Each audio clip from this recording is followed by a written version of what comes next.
Welcome to Lunch with the Lord. I'm Pastor Mark. We are in 1 Peter chapter 3. We are in verse 9 this lesson. But before we begin, Jeremiah 15:16, Thy words were found, and I did eat them. And thy word was unto me the joy and the rejoicing of my heart. Now, as we saw in verse 8 last lesson, finally, be ye all of one mind, having compassion one of another, love as brethren, be pitiful, and be courteous.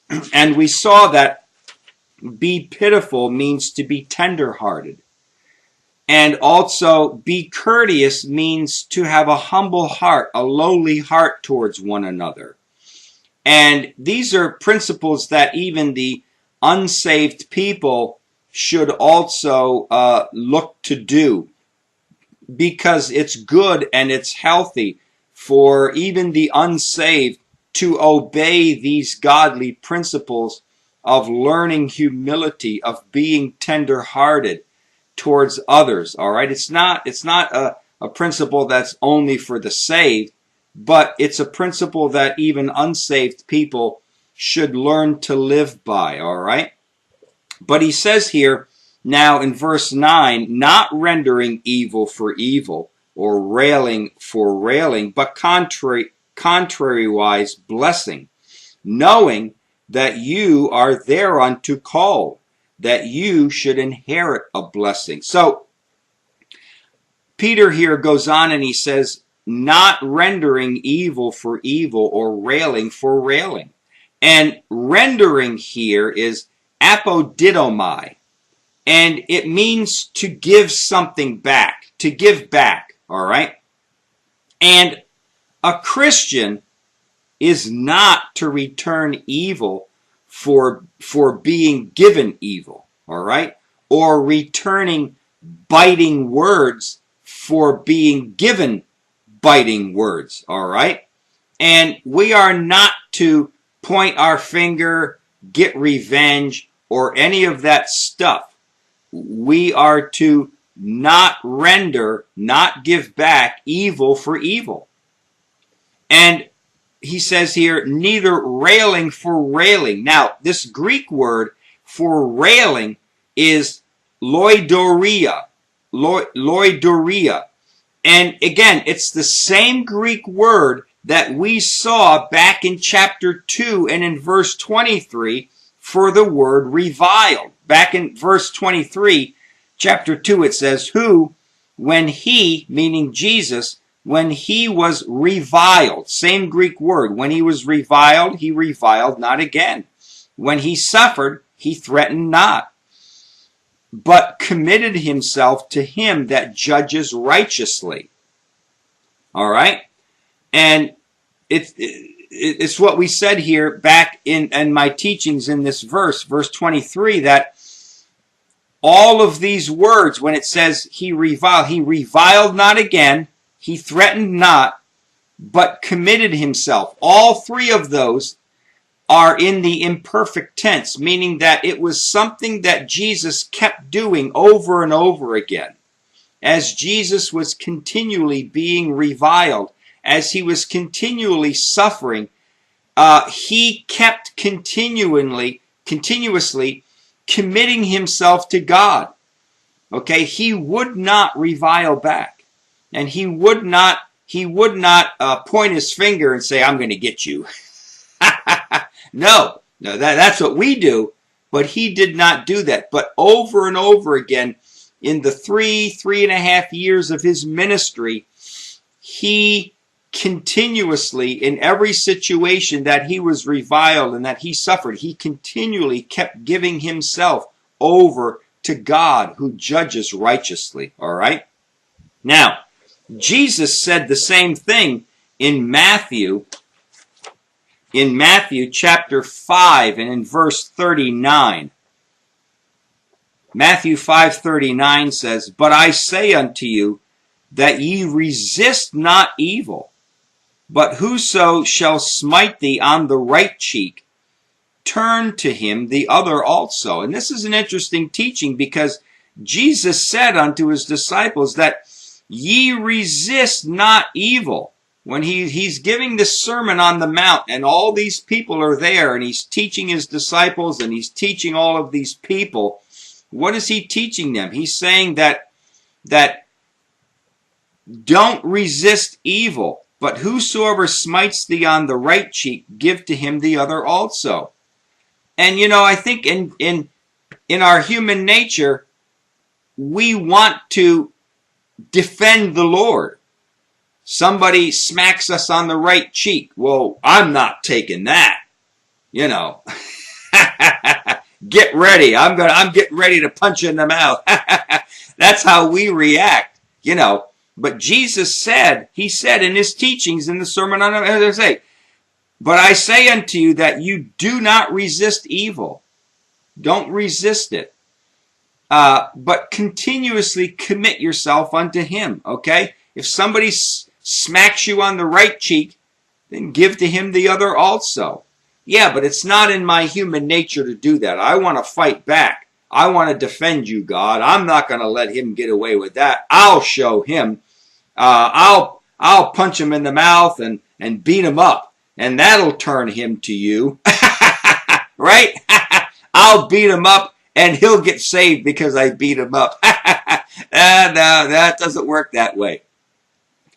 But and I know it goes against all the grain of our fallen nature to just sit there and take it. All right, to take it. But Jesus said, "Don't resist the evil. Take it, and see God in this whole thing. That God is a righteous judge. God will defend you. God will have the final say." All right? And Paul said the same thing in Romans chapter 12 and in verse 17. Romans 12:17 says, Paul says to the Romans, "Recompense no man evil for evil. Provide things honest in the sight of all men." Again, Paul tells the same principle Jesus spoke. And in 1 Thessalonians chapter 5 and in verse 15, Paul tells the Thessalonians, "See that none render evil for evil unto any man," unto any. Any means even the unsaved. "But ever follow that which is good, both among yourselves and to all men." And to all men. All right? And Solomon says this same principle in Proverbs chapter 17 and verse 13. And he says here, "Whoso rewards evil for good, evil shall not depart from his house." And then in chapter 20 and in verse 22, "Say not thou, I will recompense evil." But what? Don't say, "I'm going to recompense. I'll get him back. I'll defend you, Lord," or "I'll defend my honor," or whatever. I'll get him back for it. No. Say not, "I will recompense evil," but wait on the Lord, and he shall save thee. Wait on the Lord, and he shall save me. What do you mean, wait? I ain't got time to wait. He just slapped me. He just insulted me terribly. I ain't got time to wait. I'm just going to start fighting. No. Remember, God is the righteous judge. Wait on the Lord, and he will deal with each person properly. Because why? Because God knows how to deal with that person. God knows the intricacies of that person's heart and mind. And God will deal with them. He's the righteous judge. I know there's a strong temptation within us to want to fight back and take things into our own hands and to deal with people. But it takes the strength of Almighty God in our hearts to back off and let God deal with them. It's to hold our peace as Jesus did, to hold our peace and let God judge them righteously. All right? So he says here, not rendering evil for evil or railing for railing, but contrariwise blessing. And then he says, knowing that you are thereunto called. So Peter here is saying, you know that you have been called to do this. You've been called to not render evil for evil and railing for railing. And you know this. Now, this Greek word for knowing is oida. And this Greek word oida has the meaning of having full knowledge of something. Oida, it's not gnosko, which is the beginning of knowledge, meaning you just are starting to learn something. No, it's oida. It means you have full knowledge of something now. All right? And Peter here, Peter knows that these believing Jewish people in Asia Minor that he's writing to, he knows that they have proper knowledge on this subject. He knows that they should have full knowledge of not rendering evil for evil or railing for railing, not fighting back. He knows that these people know this, all right? Now, when he uses this Greek word oida, he's telling these Jewish believers that the first part of this verse is something that they should already know, and they do know it, all right? How do they know this? Because of all the teachings that they had of the life of Christ and of the Word of God. They should know that it's not right to pay back and to retaliate. Peter knows that these Jewish believers have knowledge, full knowledge of it, because he knows they've been taught this and they've been taught it well. And you know, this brings up an important topic that it's a lesson for us today as Christians, that the longer that we are Christians, the more we should automatically know, because we have had lots of teachings. All right? We are not going to be able to stand before God and claim ignorance. Okay? There's going to be no excuse when we stand before God. Someone that's saved for only maybe a few weeks or a few months, maybe a year or two, okay, you can give them the benefit of the doubt that maybe they don't really know a certain subject or a certain teaching or principle yet. Okay, you can give them a little excuse on that. But somebody that's been saved 10, 15, 30 years, there's no excuse. There's no excuse for not knowing. All right?